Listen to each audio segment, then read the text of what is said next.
Assalamualaikum warahmatullahi wabarakatuh. Salam sejahtera dan salam hormat kepada pensyarah yang dihormati, rakan-rakan yang saya sayangi serta para hadirin sekalian. Pada kesempatan yang berbahagia ini, saya ingin menyampaikan sebuah ucapan yang bertajuk komunikasi berkesan meningkatkan keyakinan diri. Hadirin yang saya hormati, komunikasi merupakan asas kepada kehidupan manusia. Sejak manusia diciptakan, komunikasi menjadi jambatan untuk menghubungkan pemikiran, perasaan dan tindakan antara individu. Tanpa komunikasi, kehidupan manusia akan pincang kerana kita tidak mampu menyampaikan maklumat, berkongsi idea atau menyatakan perasaan. Bahkan dalam Islam sendiri, komunikasi yang baik amat dituntut. Rasulullah SAW dikenali sebagai seorang yang sangat fasih berbicara, menggunakan kata-kata yang ringkas tetapi penuh makna.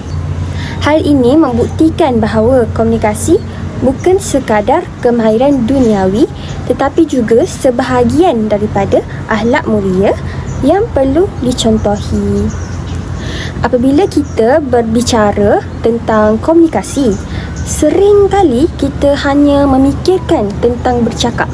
Namun, komunikasi sebenarnya jauh lebih luas. Ia melibatkan pertuturan, penulisan, bahasa tubuh, ekspresi, bahkan keupayaan untuk mendengar dengan penuh perhatian. Semua elemen ini perlu digabungkan untuk menghasilkan komunikasi yang benar-benar berkesan. Sebelum saya melangkah dengan lebih jauh, marilah kita teliti terlebih dahulu apakah maksud sebenar tajuk ini. Tajuk ini mempunyai dua kata kunci utama, iaitu komunikasi berkesan dan keyakinan diri. Kedua-dua istilah ini saling berkait rapat, seolah-olah dua isi mata wang yang tidak dapat dipisahkan. Menurut Kamus Dewan edisi keempat, komunikasi bermaksud proses menyampaikan dan menerima maklumat antara dua pihak atau lebih. Namun, komunikasi berkesan lebih daripada sekadar bercakap dan mendengar. Ia adalah kebolehan menyampaikan mesej dengan jelas, tepat dan difahami oleh pendengar, di samping memastikan maklumat itu diterima dengan maksud yang betul. Seterusnya, menurut teori komunikasi Shannon dan Weaver pada tahun 1949 pula menjelaskan bahawa komunikasi berkesan berlaku apabila mesej yang dihantar sama dengan mesej yang diterima tanpa sebarang gangguan atau salah faham. Teori ini menekankan pentingnya saluran komunikasi yang jelas serta keupayaan pengirim mesej, gaya komunikasi dengan penerimanya.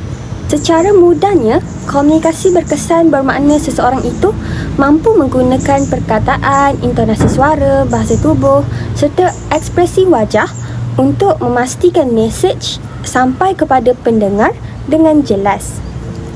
Secara mudahnya, komunikasi berkesan bermakna seseorang itu mampu menggunakan perkataan, intonasi suara, bahasa tubuh serta ekspresi wajah untuk memastikan mesej sampai kepada pendengar dengan jelas. Menurut artikel daripada Universiti Putra Malaysia, UPM, komunikasi yang berkesan bukan sekadar menyampaikan maklumat tetapi juga melibatkan penggunaan bahasa yang sopan, kejelasan mesej serta keupayaan untuk mendengar dengan penuh perhatian. Dalam masa yang sama, komunikasi bukan lisan seperti ekspresi wajah, gerak isyarat dan postur badan turut memainkan peranan penting kerana ia membantu untuk menyampaikan emosi dan niat sebenar seseorang. Seperti yang dijelaskan dalam jurnal oleh Universiti Kebangsaan Malaysia, UKM. Selain itu, Menurut panduan komunikasi daripada Universiti Teknologi Malaysia (UTM), individu yang berkomunikasi dengan berkesan juga perlu peka terhadap suasana dan konteks perbualan serta mengamalkan sikap saling menghormati ketika berbicara.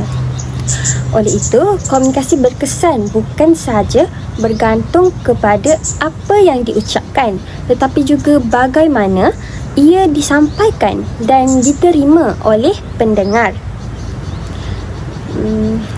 Contohnya seorang guru yang menggunakan suara lantang, bahasa yang mudah difahami, disertai contoh-contoh menarik serta memberi peluang kepada murid untuk bertanya, dianggap berkomunikasi secara berkesan.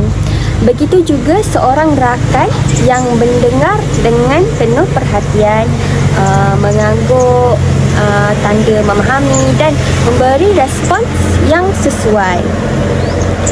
Inilah gambaran komunikasi berkesan. Dalam dunia pekerjaan, seorang pemimpin yang jelas dalam memberikan arahan akan membolehkan organisasi bergerak seiring ke arah matlamat. Sebaliknya, komunikasi yang kabur atau tidak teratur akan menimbulkan kekeliruan, menjejaskan keberkesanan sesuatu organisasi. Hadirin sekalian, kata kunci kedua dalam tajuk ini ialah keyakinan diri. Secara umum, keyakinan diri merujuk kepada kepercayaan terhadap kemampuan diri sendiri untuk menghadapi cabaran dan melaksanakan sesuatu tugasan. Individu yang mempunyai keyakinan tinggi akan berani mencuba dan tidak mudah berputus asa dan lebih positif dalam kehidupan seharian. Keyakinan diri juga berkait rapat dengan emosi dan tingkah laku. Sebagai contoh, seorang pelajar yang yakin dengan dirinya akan berani untuk berdiri di hadapan kelas untuk membuat pembentangan. Ini setelah kita memahami kedua-dua istilah ini, timbul persoalan penting. Bagaimanakah komunikasi berkesan boleh meningkatkan keyakinan diri? Jawapannya adalah mudah. Hadirin sekalian, apabila seseorang mampu berkomunikasi dengan baik, mesej yang disampaikan akan diterima dan difahami. Situasi ini mewujudkan perasaan dihargai, didengari dan dipercayai. Dari sinilah keyakinan diri akan bertambah. Sebagai contoh, seorang murid yang berani bertanya soalan di dalam kelas akan mendapat respons positif daripada guru, akan merasa lebih yakin untuk bertanya lagi pada masa akan datang. Bahkan dalam kehidupan seharian, individu yang pandai berkomunikasi mudah mendapat rakan kerana orang lain selesa mendengar kata-katanya. Hadirin yang saya kasihi, kepentingan komunikasi berkesan dalam membina keyakinan diri dapat dilihat dalam pelbagai aspek kehidupan. Kemahiran komunikasi memainkan peranan penting dalam pelbagai aspek kehidupan. Dalam keluarga, anak yang dibesarkan dalam suasana komunikasi terbuka akan lebih yakin menyatakan pendapat dan perasaannya. Dalam bidang pendidikan pula, pelajar yang dibimbing untuk berkomunikasi dengan baik akan lebih berani membuat pembentangan serta bertanya soalan dalam kelas. Seterusnya, dalam kerjaya, pekerja yang fasih berkomunikasi akan sering mendapat kepercayaan daripada majikan dan berpeluang untuk dinaikkan pangkat. Dalam kepimpinan, pemimpin yang mampu berkomunikasi dengan jelas dan akan lebih berkesan, akan lebih dihormati serta diikuti oleh pengikutnya. Akhir sekali, dalam masyarakat, individu yang mempunyai kemahiran komunikasi yang baik mudah menyesuaikan diri, bergaul dengan orang lain dan membina jaringan sosial yang kukuh. Hadirin sekalian, daripada huraian, pengenalan, definisi, contoh dan kepentingan ini boleh disimpulkan bahawa komunikasi berkesan bukan sekadar kemahiran biasa, tapi ia merupakan asas kepada pembinaan keyakinan diri yang kukuh. Seseorang yang berkomunikasi dengan jelas dan berkesan akan lebih positif serta lebih bersedia untuk menghadapi cabaran hidup. Maka benarlah tajuk ucapan hari ini bahawa komunikasi berkesan meningkatkan keyakinan diri. Jadi, marilah kita sama-sama berusaha untuk meningkatkan kemahiran komunikasi, kerana bukan sahaja untuk kejayaan akademik atau kerjaya, tetapi juga demi membina sahsiah diri yang unggul serta menjadi insan yang bermanfaat kepada masyarakat dan agama. Sekian daripada saya. Seterusnya, saya akan mempersilakan Hikmah untuk menyambung ucapan. Cakap biar berseni, biar orang dengar dan percaya. Bukan sekadar bunyi, tetapi jadi nadi kepada jiwa. Tuan-tuan dan puan-puan yang saya hormati, pernah tak kita dengar seseorang bercakap panjang, penuh semangat dan bersungguh-sungguh, tetapi akhirnya langsung tidak menyentuh hati kita? Kita mendengar tetapi tidak merasa. Kata-katanya mengalir seperti angin lalu tanpa meninggalkan kesan. Seperti yang pernah disebut oleh ahli psikologi komunikasi terkenal, Albert Mehrabian, hanya 7% daripada komunikasi datang dari perkataan. Bakinya lahir daripada nada suara dan bahasa badan.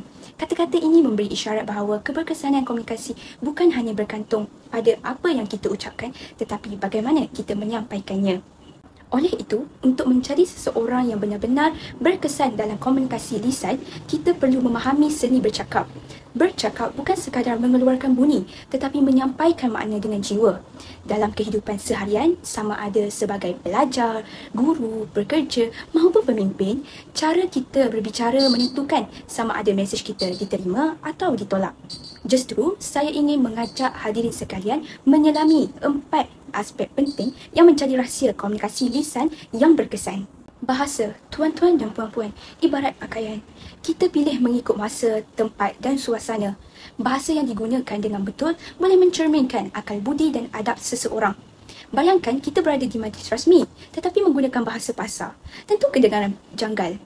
Begitu juga sebaliknya, jika kita berbicara dengan kanak-kanak menggunakan bahasa akademik, mereka pasti tidak faham. Sebagai contoh, bila kita bercakap dengan kanak-kanak, kita mungkin bertanya, nak makan apa? Suka matcha atau suka kopi? Tetapi, apabila kita berurusan dengan rakan sekerja, ayatnya berubah menjadi, boleh tak saya dapatkan maklumat lanjut tentang projek itu? Dan apabila kita berbicara dengan pensyarah, kita menggunakan nada yang lebih sopan. Seperti, Doktor, saya mohon pandangan tentang cara membaiki hasil kajian saya. Setiap situasi menunjukkan gaya yang berbeza. Pepatah Melayu juga pernah mengingatkan kita, cakap siang, pandang-pandang, cakap malam, dengar-dengar. Ini bermaksud berkomunikasilah dengan berhemah dan berfikir sebelum bercakap. Bahasa yang sesuai tidak hanya membantu kita menyampaikan mesej, tetapi juga menunjukkan rasa hormat kepada orang lain. Dalam konteks kehidupan moden hari ini, bahasa yang bijak dan sopan turut menggambarkan kecerdasan emosi seseorang. Orang yang pandai mengawal bahasa biasanya juga pandai mengawal perasaan dan memahami keadaan sekeliling. Maka benar, kata orang tua, bahasa itu cerminan diri. Namun, bahasa yang baik belum tentu cukup jika tidak disertai dengan nada suara yang meyakinkan. Suara kita ialah emosi yang bergerak. Ia mencerminkan isi hati dan tahap keyakinan diri. Kadang-kadang satu ayat yang sama boleh membawa maksud yang berbeza hanya kerana dengan nadanya yang berbeza. Kalau terlalu perlahan, orang tidak peduli. Kalau terlalu keras, orang tidak selesa. Jadi, kuncinya bukan kuat atau lemah, tetapi kawalan nada yang seimbang. Seperti peribahasa Arab yang indah berbunyi likulli maqamin maqal wa likulli maqalin maqam. Bermaksud setiap tempat ada kata yang sesuai dan setiap kata ada tempat yang sesuai. Dalam komunikasi, kita perlu tahu bila perlu menegaskan suara dan bila perlu merendahkan suara untuk menarik perhatian. Nada suara yang tepat akan menjadikan pendengar lebih fokus, lebih yakin dan lebih mudah menerima mesej yang disampaikan. Dalam erti kata lain, suara bukan hanya keluar dari tekak, tetapi dari hati. Suara yang datang dengan keikhlasan akan menembusi dinding-dinding hati pendengar. Dalam kehidupan Rasulullah SAW, kita dapat melihat contoh terbaik bagaimana nada suara digunakan dengan penuh hikmah. Baginda tidak menjerit atau meninggikan suara tanpa sebab. Sebaliknya berbicara dengan tenang, lembut dan berhemah. Itulah yang membuatkan kata-kata baginda diterima dan diingati oleh sahabat-sahabat baginda. Dan kalau saya nak tambah sedikit unsur moden, orang muda sekarang mungkin akan kata, kalau nada kita macam low battery mode, memang tak vibe doh. Lucu tapi benar, kerana dalam dunia hari ini, komunikasi bukan sekadar isi, tetapi juga tenaga yang kita membawa dalam setiap sebutan. Nada suara yang bertenaga dan ikhlas mampu membangkitkan semangat orang lain. Ia seperti muzik dalam kata-kata, menghidupkan apa yang kita ucapkan. Selain nada, bahasa badan juga memainkan peranan besar. Tuan-tuan dan puan-puan, kita sering mendengar pepatah, dari mata turun ke hati. Dalam komunikasi lisan, mata, senyuman dan gerak tubuh adalah subtitle kepada mesej kita. Satu pandangan mata yang yakin mampu meyakinkan orang lebih daripada 1000 perkataan. Sebaliknya, bila kita bercakap tanpa melihat pendengar, seolah-olah kita membaca skrip kepada dinding. Kajian menunjukkan lebih separuh mesej dalam komunikasi manusia sebenarnya disampaikan melalui bahasa badan, bukan perkataan. Senyuman kecil boleh menandakan keramahan, anggukan kepala menandakan setuju dan tangan yang terbuka menandakan kejujuran. Sebaliknya, tangan yang bersilang, wajah yang masam memberi isyarat kita tertutup dan tidak bersedia untuk menerima pandangan orang lain. Maka, bahasa badan bukan sekadar tambahan tetapi sebahagian daripada mesej itu sendiri. Seperti kata pepatah, air muka membayangkan hati. Jika hati kita ikhlas, bahasa tubuh kita juga akan memancarkan keikhlasan itu secara semula jadi. Namun begitu, komunikasi tidak akan sempurna tanpa kefasihan dan susunan idea yang baik. Kefasihan bukan bererti kita perlu berbahasa tinggi seperti penyair, tetapi menyampaikan idea dengan jelas, teratur dan meyakinkan. Bayangkan kita mendengar seseorang bercakap tetapi isinya berterabur. Pasti kita akan hilang tumpuan dan minat. Mungkin jasad kita masih di kerusi, tetapi fikiran sudah melayang ke tempat lain. Mungkin ke kutub utara sambil makan aiskrim. Seperti kata pakar komunikasi terkenal Simon Sinek, komunikasi bukan sekadar menyatakan apa yang kita fikir. Komunikasi ialah memastikan orang lain benar-benar memahami maksud kita. Kefasihan memerlukan perancangan. Sebelum bercakap, kita perlu tahu apa yang ingin disampaikan, susunan isi secara logik, gunakan contoh yang mudah dan perumpamaan yang menarik. Misalnya, kalau kita nak menjelaskan tentang masa, kita boleh berkata, waktu itu seperti ais.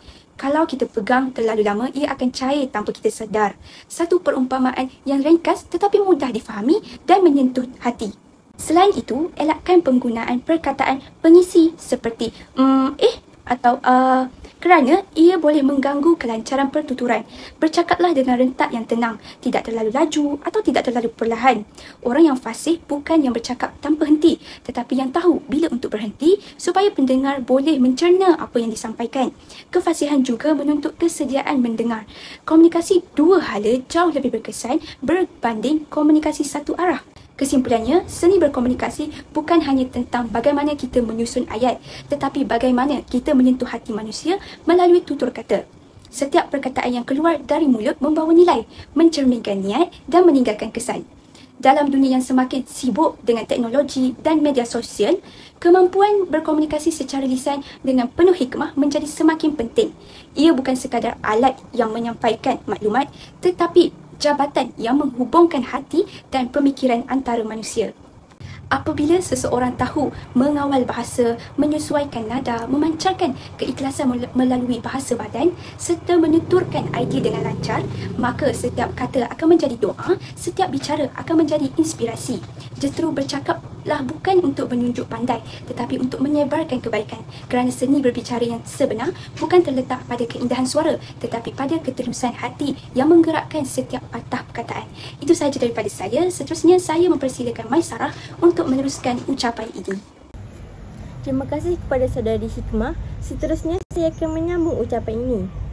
Hadirin sekalian, selepas kita mendengar tentang prinsip komunikasi berkesan sebentar tadi, marilah kita sama-sama melihat dengan lebih mendalam bagaimana komunikasi itu sebenarnya berkait rapat dengan pembinaan keyakinan diri dalam kehidupan seharian kita. Ramai orang beranggapan bahawa keyakinan diri ini datang secara semula jadi. Mereka berpendapat bahawa seseorang itu sejak lahir sudah dilahirkan berani, petah berkata-kata dan tidak pernah gugup. Tetapi hakikatnya, sebenarnya keyakinan diri ni bukanlah sesuatu yang jatuh daripada langit. Ia terbina melalui pengalaman, latihan dan juga yang paling penting adalah melalui komunikasi yang berkesan. Jadi apabila kita belajar untuk berkomunikasi dengan jelas, teratur dan penuh yakin, sebenarnya kita sedang membina tembok keyakinan di dalam diri kita sedikit demi sedikit. Jadi, yang pertama sekali, bayangkan seorang pelajar di dalam kelas yang hanya duduk diam. Dia mendengar kuliah, mencetak nota, mungkin juga mendapat markah yang baik di dalam peperiksaan. Namun, apabila tiba masa pensyarah bertanya soalan ataupun meminta pandangannya, dia hanya tunduk dan mengelak daripada bertentangan mata dengan pensyarah. Jadi, dengan perkara seperti ini, apa yang berlaku? Pelajar tu sebenarnya sedang mengurung dirinya sendiri. Dia mungkin cemerlang di atas kertas, tetapi kerana tidak berani berkomunikasi, keyakinannya sukar untuk berkembang. Jadi, lama-kelamaan dia akan terus selesa untuk terus berdiam diri dan akhirnya keyakinannya semakin pudar. Sebaliknya, bayangkan seorang pelajar lain yang tidak segan untuk mengangkat tangan, bertanyakan soalan ataupun berkongsi pendapat walaupun secara ringkas. Jadi, pelajar ini sebenarnya sedang melatih dirinya untuk menjadi lebih yakin. Mungkin kali pertama dia bercakap, suaranya bergetar. Tetapi kali kedua dia cuba lagi, kali ketiga dia akan menjadi lebih baik dan seterusnya dia akan menjadi semakin yakin. Jadi contoh mudah, jika pensyarah bertanya, siapa ada pandangan lain? Pelajar yang berani bersuara dengan komunikasi yang jelas akan dilihat lebih menonjol dan juga lebih berwibawa. Jadi, guru-guru dan rakan-rakan akan mula mengenalinya sebagai seorang yang berani. Jadi, disitulah lahirnya keyakinan di dalam diri seseorang. Hadirin sekalian, komunikasi dalam pendidikan ni bukanlah sekadar tentang menjawab soalan, tetapi juga tentang keberanian untuk melakukan pembentangan, menyampaikan hujah dalam perbincangan kumpulan atau sekadar hanya bertanya jika tidak faham.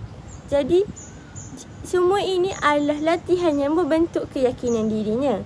Seterusnya, di dalam dunia pekerjaan, apabila kita memasuki alam pekerjaan, keyakinan diri ini akan menjadi aset yang sangat bernilai kerana majikan hari ini bukan hanya mencari pekerja yang pandai bekerja, tetapi juga pekerja yang pandai bercakap dan juga pandai menyampaikan ideanya. Jadi, mari kita bayangkan dua orang pekerja. Dua orang pekerja ni mempunyai idea yang sangat hebat, tetapi cara mereka menyampaikannya berbeza.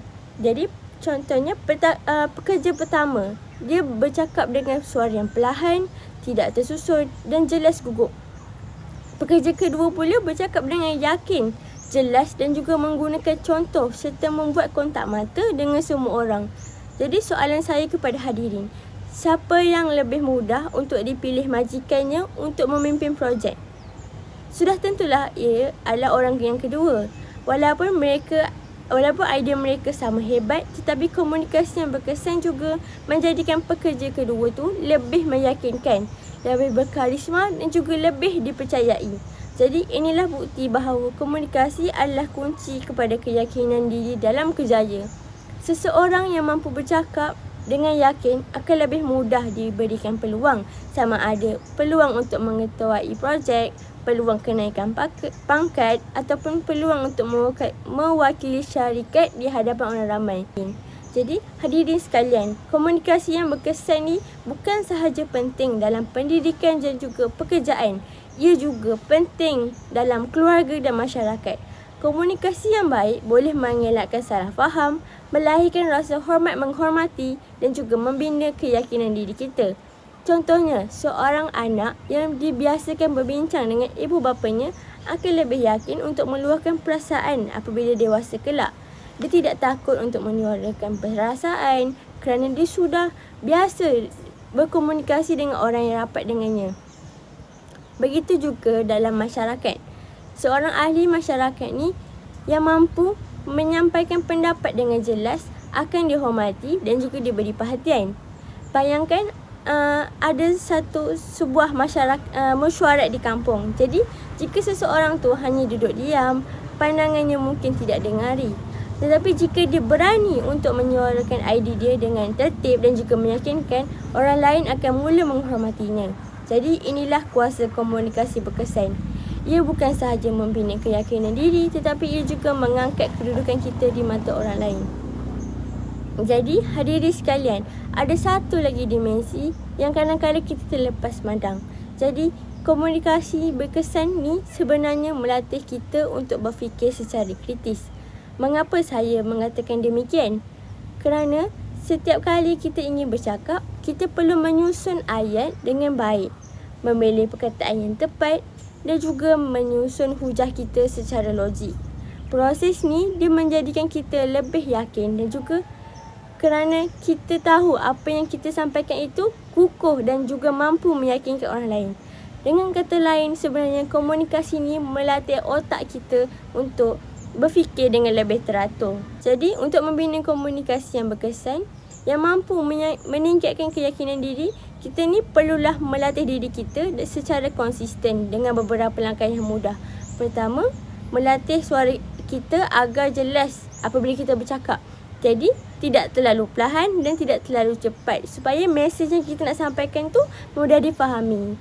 Kedua, jaga bahasa tubuh dengan berdiri tegak, membuat kontak mata serta menggunakan gerakan tangan yang sederhana. Kerana bahasa tubuh juga turut mencerminkan keyakinan. Ketiga, biasakan diri menyusun idea sebelum bercakap dengan memilih 3 hingga 4 poin utama supaya penyampaian kita lebih teratur dan tidak terlalu panjang. Keempat, berlatihlah dalam situasi kecil terlebih dahulu. Contohnya, bercakap dalam kumpulan kecil sebelum melangkah ke pentas yang lebih besar. Akhir sekali, terimalah maklum balas daripada rakan ataupun guru bagi mengenal pasti kelemahan dan membuat penambahbaikan. Jadi, jika langkah-langkah ni dapat diamalkan, pasti kita dapat berkomunikasi dengan lebih berkesan dan secara tidak langsung membina keyakinan diri dengan yang kukuh. Tun Dr. Mahathir Mohamad, Mantan Perdana Menteri Malaysia, pernah menegaskan bahawa bangsa yang maju adalah bangsa yang berani berfikir dan berani menyuarakan pandangannya. Ucapan beliau ni membuktikan bahawa komunikasi berkesan ni bukan sekadar alat, tetapi ia juga adalah kunci untuk membina keyakinan diri yang akhirnya akan mendorong kepada pembangunan negara. Jadi, jika pemimpin negara sendiri menekankan aspek ini, maka kita sebagai pelajar dan juga generasi muda sewajarnya mengambilnya sebagai inspirasi. Jadi, hadirin sekalian, jelaslah bahawa komunikasi berkesan ni bukan sahaja tentang bercakap dengan orang lain. Ia adalah alat untuk membina keyakinan diri dalam pendidikan, kerjaya, keluarga dan juga masyarakat. Dengan erti kata lain, setiap kali kita berkomunikasi dengan baik, sebenarnya kita sedang melatih diri kita untuk menjadi lebih yakin, lebih berani dan lebih bersedia menghadapi cabaran kehidupan. Keyakinan diri ni bukanlah sesuatu yang dimiliki oleh segelintir seorang sahaja. Ia boleh dibina oleh sesiapa pun asalkan kita ni sanggup berusaha dan juga berlatih. Jadi, jalan yang terbaik untuk melatih keyakinan itu adalah dan melalui komunikasi yang berkesan. Hadirin sekalian, marilah kita jadikan komunikasi ni sebagai senjata untuk membina keyakinan diri. Jadilah pelajar yang berani bertanya, pekerja yang berani menyuarakan idea, anak yang berani meluahkan pandangan dan juga ahli masyarakat yang berani menyampaikan pendapat. Kerana apabila kita berani berkomunikasi dengan baik, kita bukan sahaja sedang bercakap dengan orang lain, tetapi kita sedang membina diri kita sendiri dengan menjadi lebih yakin, berwibawa dan juga bersedia untuk memimpin masa depan. Sekian, terima kasih.